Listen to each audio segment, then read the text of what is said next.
Bonjour à tous, j'espère que vous allez très bien. Alors moi également aussi, je vais très bien. Donc bienvenue à la forêt. Vous voyez, nous sommes toujours à la forêt et pour partager la parole de Dieu. Donc à la forêt, laisse-toi enseigner par le Seigneur. Le Seigneur a des choses à t'enseigner, mais des fois il faut se retirer, des fois il faut aller quelque part et le Seigneur va te dire des choses qui vont t'aider à bien marcher avec lui, surtout toi évangéliste et surtout toi gagnant d'âme. Le Seigneur a des choses à te dire pour bien fonctionner, pour bien travailler.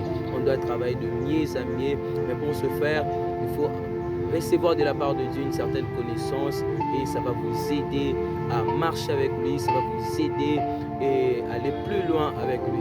Alors ce matin, on va parler d'une très bonne chose. J'aimerais vous rassurer vraiment, il y a un très bon thème qu'on va exploiter et ce matin. Alors le thème s'intitule Gagnant d'âme, pourquoi tu dois utiliser les dons à l'évangélisation. Gagnant d'âme, pourquoi tu dois utiliser les dons à l'évangélisation.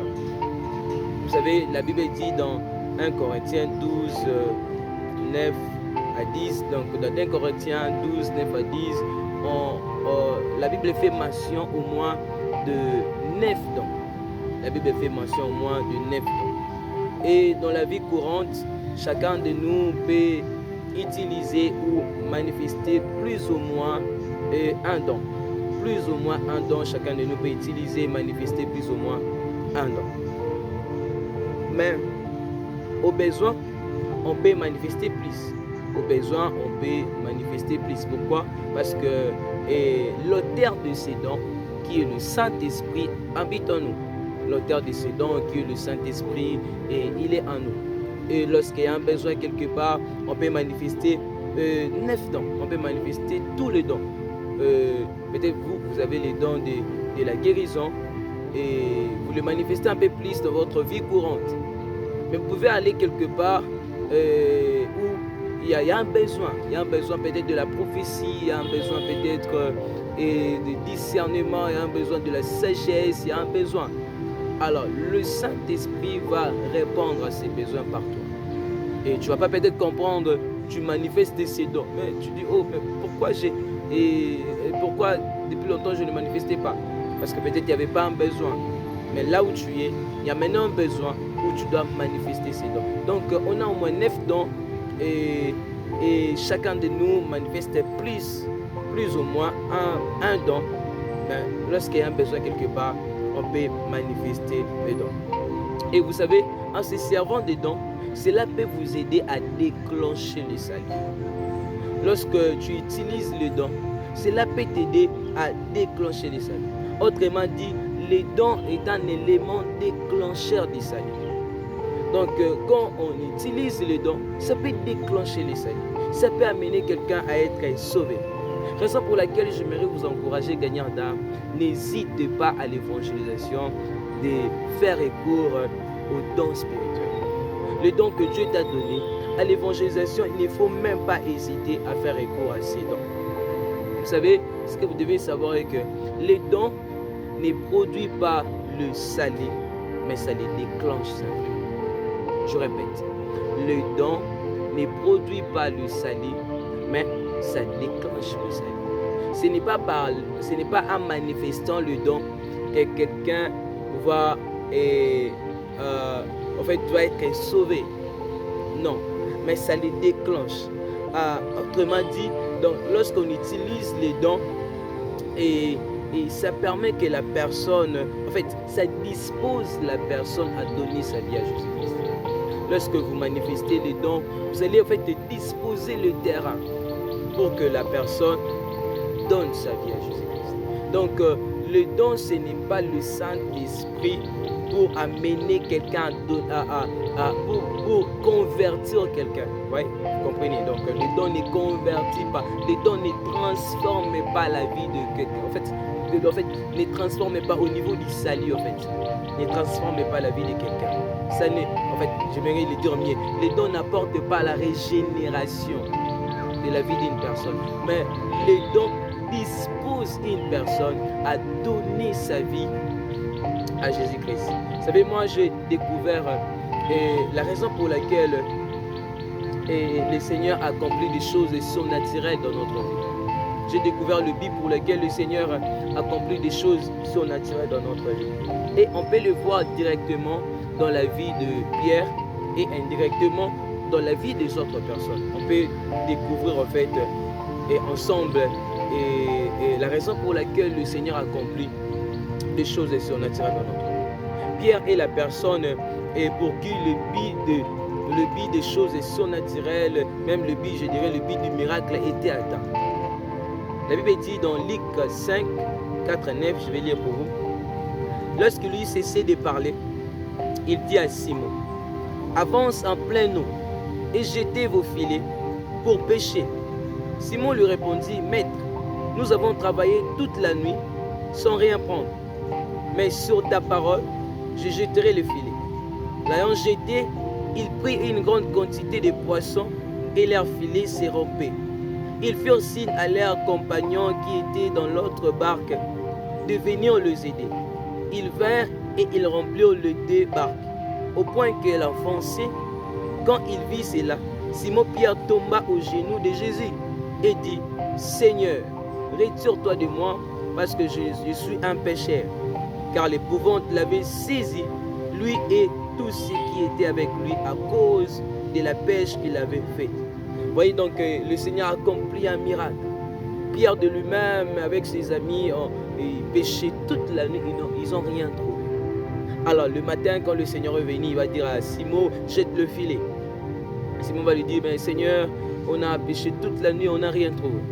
Mais il va dire quand même, sur ta parole, il va mettre foi, il va dire, si ta parole, je vais jeter les filets. Alors lorsque le Seigneur va réaliser ces miracles, quelque chose va se passer dans la vie de Pierre. Lorsqu'il a vu ce miracle, et il va automatiquement réaliser ses péchés. Et puis il va se jeter aux genoux de Jésus pour lui dire, Seigneur, éloigne-toi de moi car je suis un pécheur. En fait, Pierre était émerveillé et non seulement par le miracle, mais aussi par la personne qu'il avait accomplie. Au point où il estima qu'il ne peut pas être en relation avec une telle personne parce qu'il est un pécheur. Et ça a déclenché le salut dans sa vie. Vous savez, il y a Charles Finet qui a dit quelque chose d'intéressant sur le miracle. Et en fait, il donne le but de ces miracles. Il explique le but du miracle. Je cite, il dit, les apôtres n'utilisaient le miracle que pour établir la divine autorité de leur mission ou pour attirer l'attention. Il dit, si les apôtres accomplissaient les miracles, c'était juste pour établir la divine autorité de leur mission, mais aussi pour attirer l'attention. Donc, des fois, quand on accomplit les choses surnaturelles, ça attire l'attention.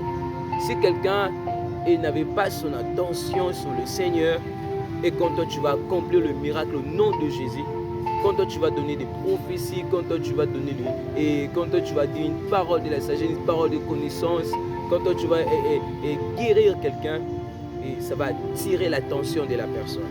Vous voyez? Donc c'est un peu ça le but du miracle. Alors n'hésite pas à faire recours aux dons spirituels, à l'évangélisation. Vous savez, quand Jésus accomplissait un miracle, ce n'était pas seulement pour satisfaire un besoin. Ce n'était pas seulement pour satisfaire un besoin quelconque, mais c'était pour attirer les hommes vers lui. Il a, vous voyez, souvenez-vous même le miracle qu'il a accompli pour le pain. Il y avait encore la foule commençait à le suivre. Donc Jésus a attiré la foule au travers de ces miracles. Et lorsque même, vous savez, quand il a accompli le miracle, on commençait maintenant à le forcer pour accomplir encore d'autres miracles. Et il va répondre quelque chose et sa réponse montre encore la raison du miracle, montre encore la raison pour laquelle on doit utiliser des dons surnaturels. Il dira, une génération méchante et adultère demande un miracle. Il ne lui sera donné d'autre miracle que celui du prophète Jonas. Car de même que Jonas fit 3 jours et 3 nuits dans le ventre d'un grand poisson, de même le Fils de l'homme sera 3 jours et 3 nuits dans le sein de la terre. On force Jésus à faire un miracle. Et il va dire, une génération méchante demande un miracle. Il vous sera donné d'autres miracles que celui du prophète de Jonas. De la même manière que Jonas a fait 3 jours et 3 nuits dans le ventre du poisson, aussi le Fils de l'homme fera 3 jours et 3 nuits dans le sein de la terre. Et on sait tous que la lèvre de la croix a produit le salut dans notre vie. Le miracle, ou bien le don spirituel, déclenche le salut. Raison pour laquelle n'hésite pas à l'utiliser. Gagnant d'âme, n'hésite pas à utiliser le miracle. Tu as un don que Dieu t'a donné. Alors, à l'évangélisation, n'hésite pas à faire recours pour attirer l'attention. On doit attirer l'attention de quelqu'un. On doit montrer aux gens combien notre Dieu est puissant. Et lorsqu'ils vont vivre cette puissance, c'est ainsi qu'ils vont donner leur vie à Jésus-Christ. On peut citer encore l'exemple de la femme samaritaine, et à qui le Seigneur a utilisé les paroles de connaissance, ou voire même la prophétie, pour la mener vers lui. Et à son tour, elle va aller témoigner de Jésus dans sa ville. Et c'est comme ça que tout un peuple va venir à Jésus-Christ. Elle va dire, venez voir celui qui a tout dit plutôt à propos de moi. Vous voyez comment elle a témoigné. Elle a dit, venez voir celui qui a tout dit à propos de moi. Et lorsque ces gens sont venus vers Jésus-Christ, ils ont crié à Jésus. Ils vont dire à la femme, non pas parce que toi tu nous as dit, mais parce que nous-mêmes on a vu. Et c'est comme ça que la Samarie est devenue à Jésus-Christ. On doit utiliser nos dons. Tu dois être fort. Tu dois utiliser le don que Dieu t'a donné pour déclencher le salut. Aussi, on peut les trouver dans la vie des fous de Gadara. Le Seigneur a délivré cet homme. Et lorsqu'il était délivré, et cet homme cherchait à suivre Jésus. Mais Jésus va lui dire, rentre dans ta famille. Et va dire à ta famille ce que je fais pour toi. Et c'est comme ça qu'il est rentré dans sa famille et il a rencontré ce que le Seigneur a fait pour lui. Et certainement, ça a apporté aussi le salut dans sa famille. Lorsque le Seigneur a accompli le miracle, il vise l'objectif de gagner l'âme. N'accomplis pas seulement le miracle comme on l'avait vu hier, et juste pour provoquer l'étonnement, juste pour influencer. Mais accomplis le miracle pour déclencher le vrai miracle. Vous savez, le vrai miracle, et en disant, le plus grand miracle, c'est le miracle du salut. C'est le miracle du salut. Vous savez, Dieu n'est pas vraiment touché lorsque quelqu'un est peut-être guéri. Mais Dieu est touché lorsque la personne donne sa vie à Jésus-Christ, parce que c'est le plus grand miracle. Raison pour laquelle on doit utiliser ces miracles-là, et on doit utiliser les dons pour déclencher ces plus grands miracles dans la vie de ceux qui ne connaissent pas encore le Seigneur. Alors, même dans l'Ancien Testament, vous allez voir que Dieu accomplissait beaucoup de choses, et ce qui provoquait l'étonnement des autres peuples. Les autres peuples étaient étonnés, et cela suscitait le respect pour Dieu et la crainte. Ils commençaient à craindre le Dieu d'Israël, parce que Dieu accomplissait des grandes choses pour eux. Et même à cause de ça, il y a d'autres nations qui se sont alliées aux enfants d'Israël, parce qu'ils ont dit non, il n'y a pas un Dieu. Votre Dieu est plus grand. Votre Dieu n'est pas comme tous les autres dieux. Ça, c'est le but du miracle. Gagnant d'âme, tu dois accomplir le miracle, parce que le miracle déclenche le salut.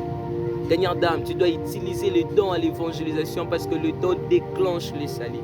On a besoin de voir un plus grand nombre venir à Jésus. Mais certaines personnes peuvent venir à Jésus à cause de cette puissance, à cause de ces dons que Dieu a mis en toi. Ce matin, je voudrais vraiment vous encourager à le faire. Et je vais prier pour vous, afin que Dieu vous donne cette capacité, cette force de le faire. Père, je prie Je prie pour mes amis qui ont faim et soif d'annoncer l'évangile. Et des fois, lorsqu'ils sont sur le terrain, ils ne savent pas peut-être comment faire.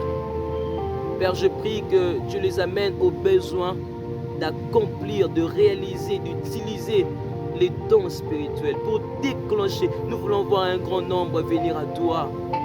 Et Seigneur, nous voulons utiliser la puissance, le surnaturel pour attirer l'attention de plusieurs.